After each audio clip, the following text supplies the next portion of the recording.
ఏ మేలును చేయక మానడు అని రాయబడినది. కాబట్టి మనం అందరం యథార్థంగా దేవుని యందు నమ్మకంగా ఉండడానికి, దేవా నిశ్చయితీగా ఉంచండి ప్రభువా, నన్ను నమ్మకంగా ఉంచండి, యథార్థంగా ఉంచండి ప్రభువా, నా జీవితంలో మేలను ఆశీర్వాదము చేయడానికి ప్రభువా నేను వేచి ఉన్నందుకై మీకు వందనాలు చెల్లిస్తున్నాం తండ్రి. మీకు వందనాలు.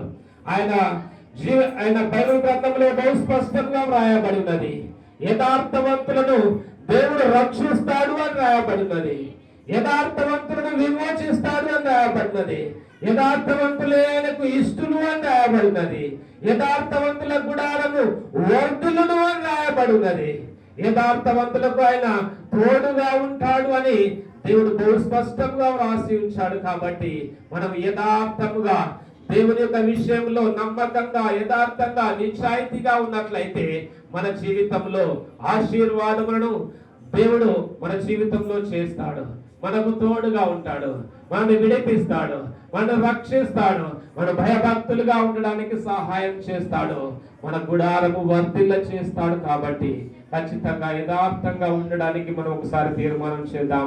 దేవా మీకు